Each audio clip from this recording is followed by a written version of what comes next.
Hi students, in this lecture I am going to discuss problems from Irodov. Let us see first one. Let's see the question given. A small body of mass m is located on a horizontal plane at the point O. The body acquires a horizontal velocity v0. Find the mean power developed by the friction force during the whole time of motion if the friction coefficient mu, mass is m, and velocity v naught. Let us see how to start it. So we are knowing that frictional force is a constant force. Initially velocity given. Is asking mean power developed, means average power during the whole time of motion. So first focus on the definition of power.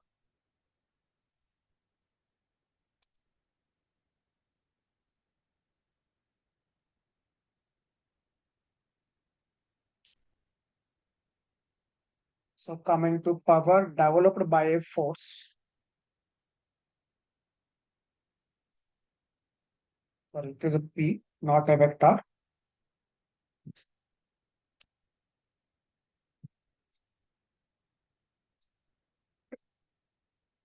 So power developed by a force is equal to, it is equal to F bar dot V bar. So coming to here, frictional force acting on the block, it is mu mg. Okay, it is F into V into cos of the angle. Now force is a constant. Coming to velocity, initial velocity equal to V naught. Okay, if you want to find at any time, then velocity equal to V naught minus mu g into t. So it is V equal to U minus Ct. Okay, so I'm writing here. It is V naught minus mu gt F into V into cos of the angle between these two, that is 180. Because when object is moving right side, frictional force is left side. That means angle between force vector and velocity vector is 180. Okay. Now see from this what we are going to get. Cos 180, that is minus 1. So mu mg into, if you take minus here, this is mu gt minus v naught. This is now power developed by frictional force as a function of time. Okay, and you can see this is just like y equal to mx plus c. See what is this? In the place of m, it is mu square m g square t. So in the place of m, it is mu square m g square into t.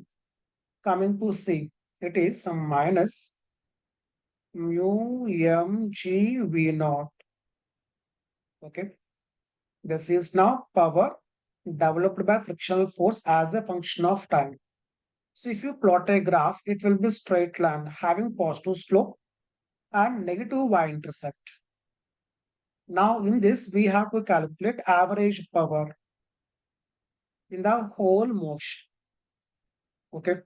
So average power in the whole motion means when it comes to rest, then F bar dot V bar, no velocity, there is no power. Finally, initially power equal to, initially, so I'm writing here average value, initial power plus final power by 2. The reason is that here power is changing linearly. Okay. Right. Initial value. Initial value means t equal to 0. Right. Or take here t equal to 0. So initial value minus mu mg v naught. Final value 0. Because of finally velocity is 0. So velocity 0 means there is no power developed. Okay. So initial value plus final value by 2. That means finally average power is minus mu mg v naught by 2. Okay. This is our final answer. Next, see in that what else we have to calculate.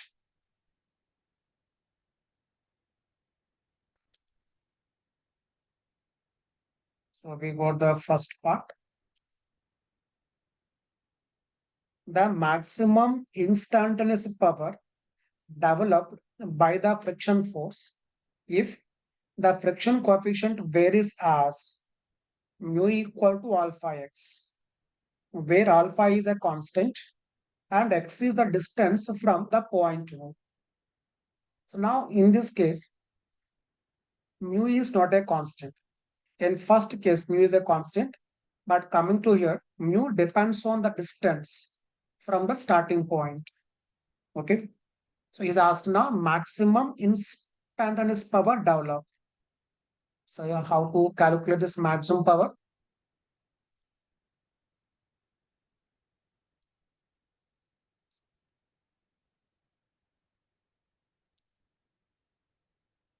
So first again we are starting with so power that is equal to F bar dot V bar. Okay. So coming to force. So we have to calculate the power developed by frictional force. So here you can see block is moving. Since a block is moving, friction will be kinetic, which is equal to mu into normal reaction. So in the place of F, we can write its modulus values, mu value alpha x, mu, normal reaction is mg. This is now magnitude of frictional force. Now coming to velocity. So we have to calculate now what is velocity. See how to get it. So from this I can write acceleration equal to it is minus alpha xg. So which is equal to v dv by dx. Okay. See why we have taken negative sign here. When x is increasing, v value decreasing. Suppose this is now starting point 2. As it is keep on moving, when x value increasing, speed keep on decreases. So dv by dx is negative. Means this total value is negative. Okay. Now solve for v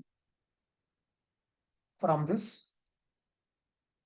It is v dv is equal to minus, I'm taking constants outside alpha g. Remaining is now x dx. Now integrate.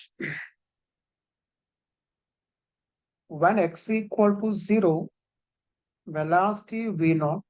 So when it is x, when it is x, it is v. Okay. So v dv, v square by 2. It is v square by 2. That is equal to minus alpha g. It is x square by 2. Okay. So to cancel. Now take your limits. It is v square minus v naught square.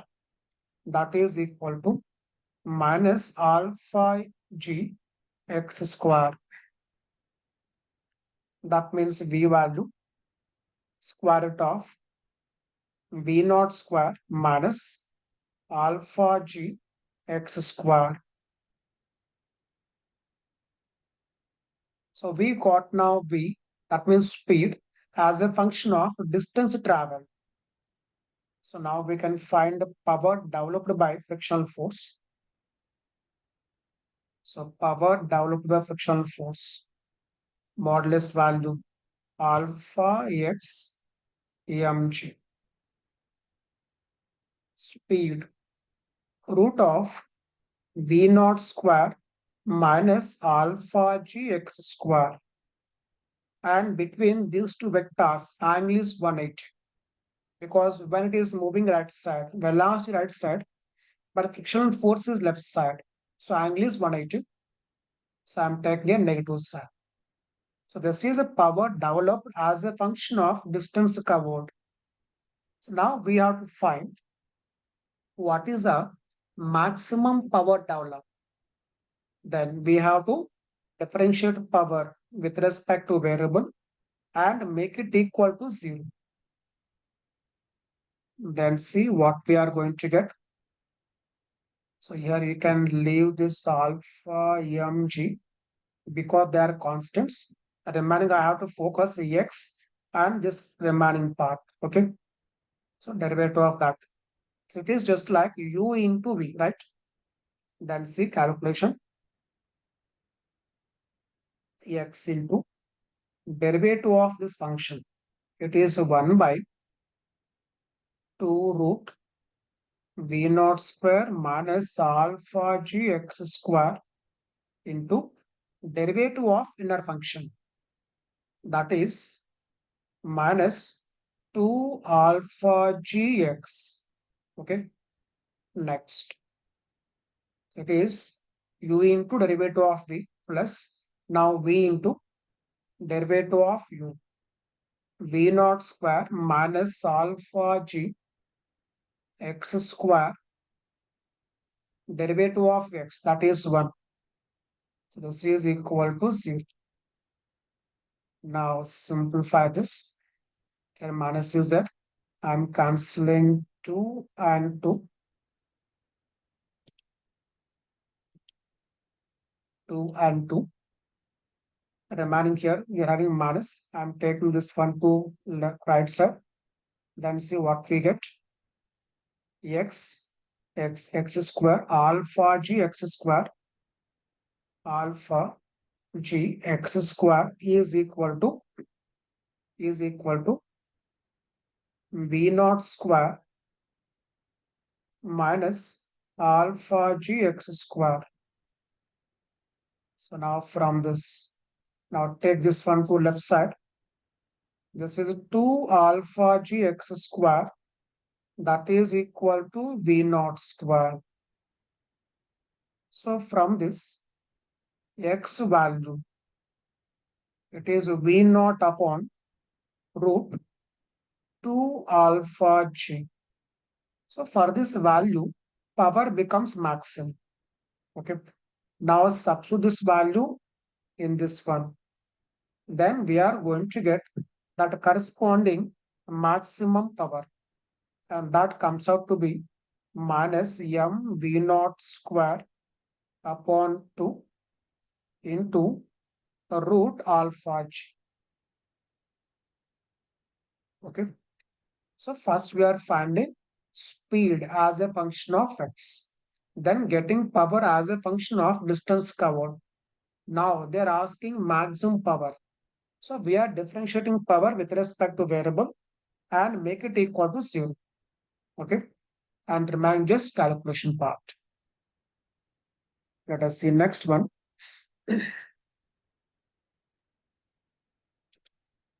Let's see the question given. A small body of mass m moves in the reference frame rotating about a stationary axis with a constant angular velocity omega. What work does the centrifugal force of inertia perform during the transfer of this body along an arbitrary path from point 1 to the point 2, which are located at the distances r1 and r2 from the axis of rotation. So condition is that this body is now in a rotating frame. Okay. So when we see from that frame, there is now centrifugal force. So he's asking now work done by that force. So initially distance was r1, now distance is r2. Let us see.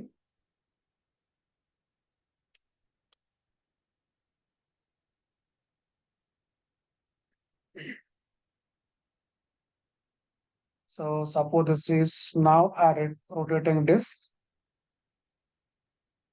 Assume we are keeping that body on this disk. This has a constant omega. Means axis is now normal to plane of this board and horizontal. Let us take now a body at some distance r. At some distance r. Now centrifugal force on this body, because now we are solving the question from this rotating frame. Okay. The centrifugal force that will be away from center, which is equal to m r omega square. Now let us take a small displacement dr. Okay. So this is a force. This is now small displacement. So force and displacement both are in the same direction. So angle is 0. Now integration of this from R1 to R2. That gives work done by centrifugal force. See what we get? M omega square. This is a constant. Now integration of R dr. It is R square by 2. So taking by 2 here. It is R2 square minus R1 square. So here this is not depending on along which path the body is moving, because force is always along the radial direction, and we are taking the component of displacement along that direction. So we have taken a small displacement along the force direction. Okay. Now we have to substitute values in this, then we get the answer. Let us see next one.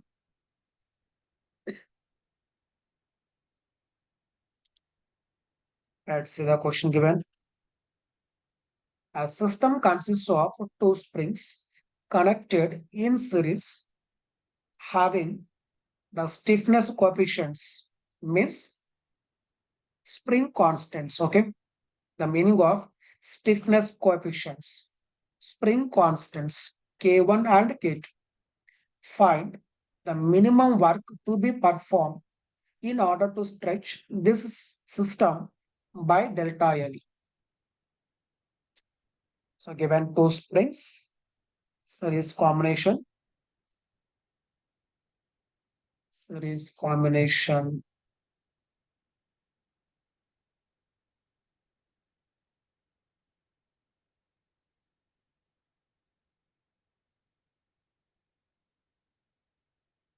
So we have taken two springs in series combination.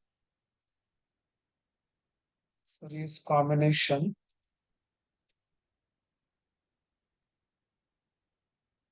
K1 and K2.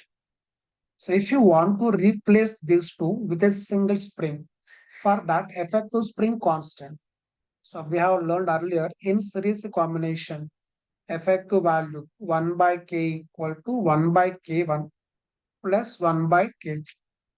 That means K value, it is K1 K2 upon K1 plus K2.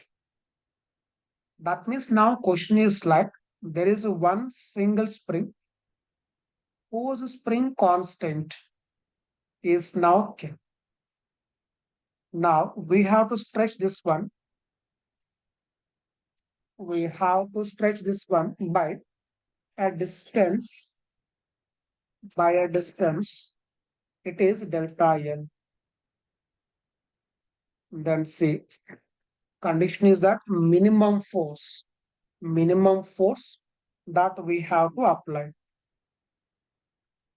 Then C, work done is equal to integral F bar dot ds bar. F bar dot ds bar, that is